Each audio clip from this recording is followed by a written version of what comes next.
നീ വെച്ച വീടുകൾ. കഴിഞ്ഞ നാൾ ഞാൻ പോയി ഒരു സ്ഥലത്ത് പ്രഭാഷണത്തിന് ചെന്നു. കൂട്ടിക്കൊണ്ടുപോയതൊരു വലിയ വലിയ വീടിൻ്റെ പരിസരത്തേക്കാണ്. ഞാൻ ആ വീടും അവിടെ നടക്കുന്ന ലൈറ്റിൻ്റെ സൗണ്ടിൻ്റെ ഭയങ്കരമായ ആഘോഷങ്ങളും കണ്ട് ഞാൻ അസ്വസ്ഥനായപ്പോൾ ഞാൻ അറിഞ്ഞില്ല എന്നെ അങ്ങോട്ടാണ് കൊണ്ടുപോകുന്നത് ഭക്ഷണം കഴിപ്പിക്കാൻ വേണ്ടി. അവസാനം കൊണ്ടുപോയ ആളുകൾക്ക് വിഷമമായി. പക്ഷെ പറഞ്ഞിട്ടെന്ത് കാര്യം?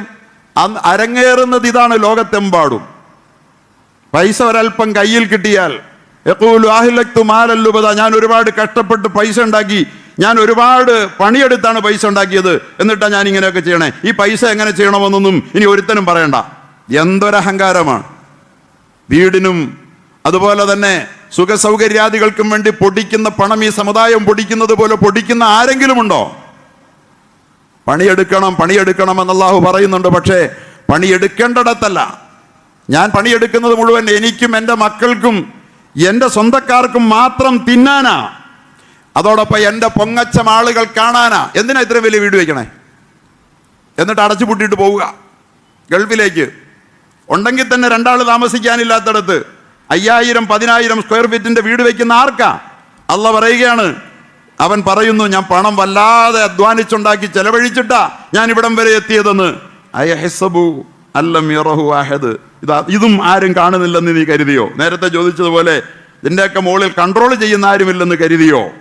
നീ പണിയെടുത്ത് ലക്ഷ്യം നേടാമെന്ന് എന്ന് പറഞ്ഞപ്പോൾ ഇതൊക്കെ കൈകാര്യം ചെയ്യുന്ന ആൾ, ഇതിൻ്റെ അപ്പുറത്തൊരാൾ, മേലായ ഒരു തമ്പുരാനുണ്ടെന്ന് നീ കരുതിയില്ലേ? ഇവിടെ ചോദിക്കുകയാണ്, ഇവിടെ ചോദിക്കുക അയഹ്സബു അല്ലം യറഹു അഹദ്. ഇതൊന്നും ആരും കണ്ടില്ലെന്ന് കരുതിയോ?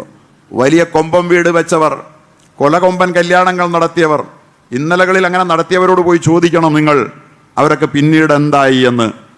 അള്ളാഹു ഈ ഉമ്മത്തിനെ കാക്കുമാറാകട്ടെ. വലിയ ദുരന്തമാണ്. ഇദാലം യുബാറക്കിൽ അബ്ദി ഫി മാലിഹി ജഅലഹു ഫിൽ മാഇ വത്തീൻ. ഒരുത്തന്റെ ധനത്തിൽ അള്ളാഹു ഒരു ബർക്കത്തും കൊടുത്തിട്ടില്ല എന്ന് പറഞ്ഞാൽ അത് നന്നായി സമ്പാദിച്ചിട്ടില്ല, നല്ലതിൽ ചെലവഴിക്കാൻ ഒരു ഭാഗ്യവും അള്ളാഹുവിന് കൊടുത്തില്ല എന്നതിന്റെ തെളിവ് ജഅലഹു ഫിൽ മാഇ വത്തീൻ, മണ്ണിലും വെള്ളത്തിലും അതാക്കി കളയുക എന്നുള്ള കെട്ടിട നിർമ്മാണത്തിലാക്കുകയാണ് റസൂലുള്ളാഹി. ഒരു മനുഷ്യന്റെ ധനത്തിന്റെ സമ്പാദ്യത്തിലും ഖൈറില്ല, അവൻ നല്ലതിൽ വിനിയോഗിക്കുകയും ചെയ്യുന്നില്ല എന്നുള്ളതിന്റെ ഏറ്റവും വലിയ തെളിവ് കെട്ടിടം നിർമ്മിക്കാൻ വേണ്ടിയിട്ട് അവൻ അതിനുവേണ്ടി പണം ചെലവാക്കുന്ന അങ്ങനെ ഒരുത്തനെ കണ്ടാൽ അവൻ സമ്പാദിച്ചതിലും ഖൈറില്ല, ചെലവാക്കുന്നതിലും ഖൈറില്ലെന്ന് തീരുമാനിച്ചോണമെന്ന് റസൂലുള്ളാഹി സ്വല്ലല്ലാഹു അലൈഹി വസല്ലം പറഞ്ഞു.